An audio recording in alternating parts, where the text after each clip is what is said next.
adogagai ado showboy wa gini kiki no wa gini suit pa nyagro na se wadi coat of arm no abomu no wutimi sa ado ye guy pa na Ghana mampanyi na nadedan kwa kufu ato nimfonyi the big one was we will continue climate change combat but won't abandon use of natural resources yenye nim se wiemu nsatraye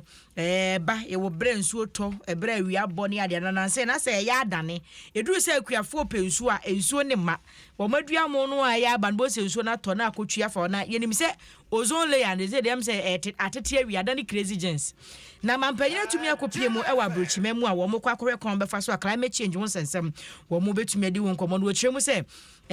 natural resources in the bibre ma se ye de amaye climate change de wo mo ba ho ba na emom ye hia natural resources ni bia de bedi adwuma na afi wo ba se hanso a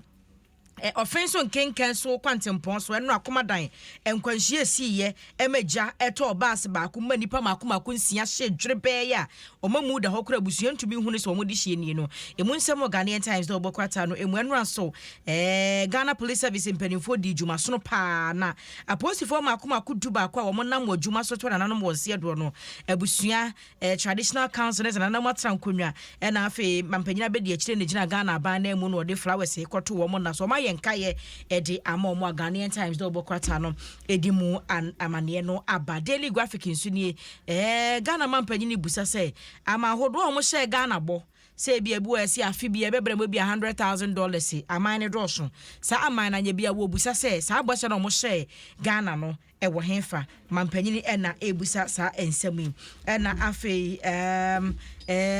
also don't under declare incomes for better pension SSNIT to employers see amfansa aria wo 5 wo hwe na waje 7,000 busumi na wakwa SSNIT ye betene dudu nti na wakwa cha SSNIT for say bia meje 2008 na SSNIT for tete eno ho percentage wose daachi wunyini a eda ho twen tu uka no kura kire SSNIT for say waje 7,000 no mo tesa percentage no a omo boabo ano de ama daachi intro na akotwa say waje 2000 kusia no awudie no kokko ma no a na wo wie no ti ayewa waka kire SSNIT for say waje 7k no monte ho tutuso dudu nto wono mawo enti omanfo na mo boss mu twa ntro no se mo mamani na ho na daache no na chese mo o maame so akase o FDA maame akasa eye maame Dilis Mimi Dako wakasa na ono na ye kwanchefo panyidi ma Food and Drugs Authority wasese bia wo covid mpane ni bi na bia wanya yesa effect bia side effect bia ma wo mu hu se bia omre be ka omon krata asem no mu hwehwemu ho the chronicle ni say oje 7,000 na say 7 do bia nim say oje 7 chronicle ni eno mampanya be de akire Shesi University said we didn't some ko to dwa fa Ghana card ni ne ma ho digitization ho nsem no e wo chronicle mi nim say no ready hu nkomo akosi say kwa fa na life ye di hu nkomo pam na afi so asia say ukokwata fan ye to so mienu a on say Osrani eye Dr. Frederick Yao McPalm and no court no tenase alleged coup plotters no and no moka so opanyini say na strata de na amasama mpotemu no de yalanga de dwuma osa de yan so be ka chen so mo asase ba wasa pagya na de ma na betia ya kase kakra no ekra ma wo bo asase ho ban wodam so kra kun obi e wo ho enti kwadubofo no boss akwadu no so de fa na lawyer so say yes wudie ne de akwaso se de omoka na emom na nya asase ho na in self defense okay na wo body ho basanse nipa no e ba no so nte wo se wo defend no na mra no so ma ho kwan so wo defend wo ho nipa auto ho no ase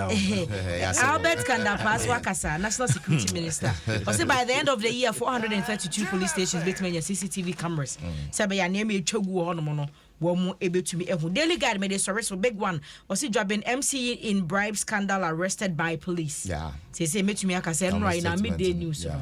almost omajai no yemu mobua manhwemu akoso ena mpanifo so se nasem no muhia mu yie panje se wo mo asom kwanhie sie ewo eye akomadan emu nsam so bi ewo ye daily guide obokrata na mampanyini abedi akire se yika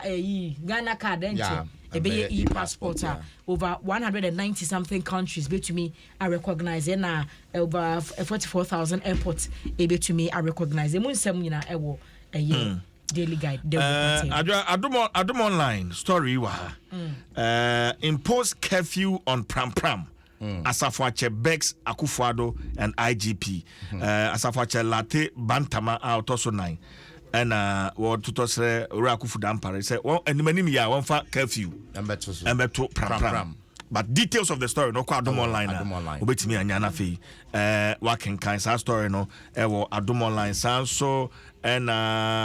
technology so Adom online is reporting Facebook is shutting down its facial recognition software. And then Mark Zuckerberg and an info that ha on any t-shirt and yes, for no how one dressing you. And watch the t-shirt. Yeah, for no. Bakunwa t-shirt. T-shirt bakunwa. Ataranya take ya she. Enso sika for no. Oh, we say run neck come no dey kwan kwan. Eh here for me. I don't have a say why they did the bunker and